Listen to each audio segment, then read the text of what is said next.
Your people are the things that do stuff. You as organisations don't do anything. It's your people who do it. So why are we all proud as a construction sector of our safety record? Why are we proud of it?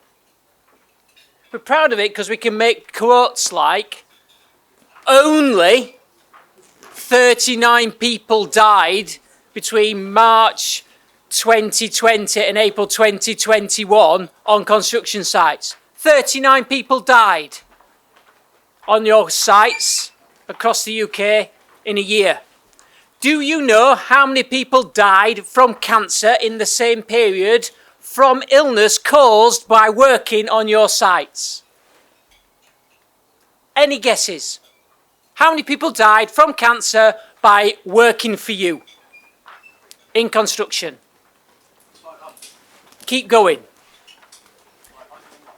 3,500 people died from cancer working for you. 6,000 people in total died from work-related illness. That includes musculoskeletal, stress, well-being, we now call it. So we're really proud of the fact that we don't throw people off buildings, but we're really not aware of the fact that our staff are exposed to hazards, normally through ingestion, breathing stuff in often actually, inhalation, because we're not aware of, oh, yes we are, asbestos. Anybody aware of asbestos? Anybody aware of silicosis? Chrome 6, carpenter's dust, cement dust. All those things are carcinogenic and they all kill you. And yet, it required a small virus to get around the world to force us to look at whether we should wear a face covering or not. How many people on your sites are really happy wearing hard hats, high-vis vests and safety boots? Most of them. How many of you have got robust disciplinary procedures in place for those people who fail to wear their PPE? You've all got great health and safety policies that you enforce on a regular basis. And yet you still kill 6,000 people a year from occupational illness. Why am I getting passionate about it? Because at IOM, we look at all the evidence and we listen to the conversation that we've heard today around productivity and carbon neutral, and they all link together. And what I'd like to do is just encourage you to think about putting your people first. We all have people first policies, digital first policy, net zero first policy. Well, not everything can be first. But if you put your people first, my hypothesis, my conjecture, is that what you've got is an opportunity to link them all together. So we heard about vehicles idling earlier. Vehicles idling, I find fascinating. Because you all know the answer to an idling vehicle. Forget the fact that sometimes they need to and this, that and the other. You just turn it off. If you turn it off, what does that do to the environment? A great deal. Because we've already talked about the fact that we're now using less fuel, so we've reduced our carbon footprint. And we're now putting less pollutants in the air, which means our people are not breathing them in, and we're not killing them with long-term occupational illness. So just by focusing it on our people first, we can actually help to link the rest of it together to deliver net zero, productivity, and to identify the issue that was described earlier about us not making enough money. A number of you will have heard of the Get It Right initiative. And if you haven't, go look up GERI. A number of your organisations are involved with it. It's really powerful because it looks at waste in construction. It was mentioned earlier, a £110 billion infrastructure sector in the UK. Do you know how much money we waste as a sector a year? £21 billion. So we claim we don't make enough money, and then we're really happy wasting 21 billion of that money that we've not got, because we've, through poor design, through repouring concrete, through not putting our people at the heart of it.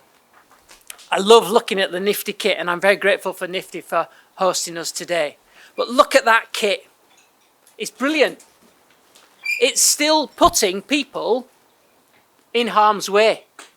Because I'm not sure about you, but somebody's got to go up that thing. All of a sudden, whilst we've done it as safely as we can, we're still putting people at height.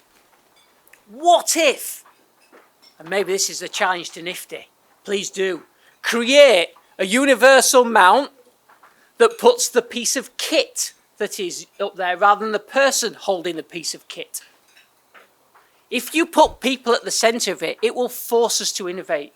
It will force us to look at the problem in a different way. Why? Look back to 1852. Sir Joseph Bazalgette built the embankment. Giant sewer. The fact he was a bit of a wheeler dealer and completely ignored his project budget and built it beyond capacity so that it would last 150 years rather than 20 was because he was willing to take risk. What if we gave Bazalgette that kit? What if we gave him a tunnel boring machine? What do you think the Victorians would have done with what we've got as technology? Because we look at the Victorians and go, oh, they were innovative, but they killed a lot of people. They did kill a lot of people on site because they didn't have what we've got. We kill a lot of people because we don't see the threat and we don't see the hazard and we don't manage it because it's such a long time away. If you get asbestosis, it takes 20 to 40 years for it to manifest itself in you as a human being. We have a short-termist mindset in the UK, don't we? Our politicians seem to change every 3 weeks. Our funding regimes are 5-yearly. The AMP for the water sector, 5 years. And we have a capex mindset. We don't have a whole life mindset. So what? Put your people at the centre of your productivity. Put the people at the centre of your project. What do I mean, ultimately? It's not just the people who are building it. It's the people who will use it. It is the people who will maintain it. And it is the people who will decommission it. I find it really fascinating that we're looking to move an agenda forward. And it's the right agenda to drive forward. I would just like to challenge us and put a different lens on it. Because if you want to drive net zero, if you want to make more money, if you want to do the right thing in the world, focus on your people. Focus on their health, not just their safety. And part of that health component is understanding that they need to have a purpose. Think about when you are the best that you can be. Is it because you're just turning up and doing stuff? Or is it because you actively believe in what you're doing? What is your purpose? Now, that's for you to answer. That's not for me. But the interesting bit is that all of the research shows us that where our people are more focused and have a purpose, they're more efficient. When they're more efficient, they're more productive. When they're more productive, they're healthier.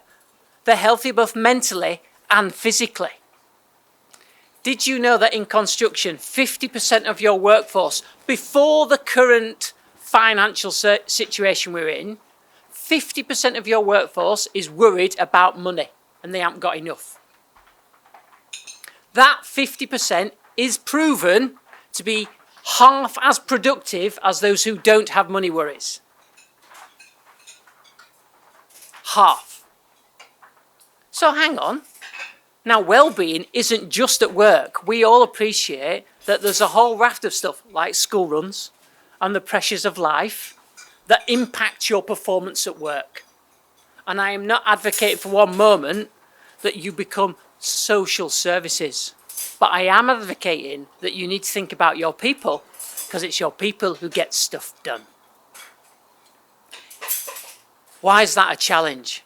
It's a challenge because at the heart of people is leadership. And leadership is not about the person at the top of the organisation.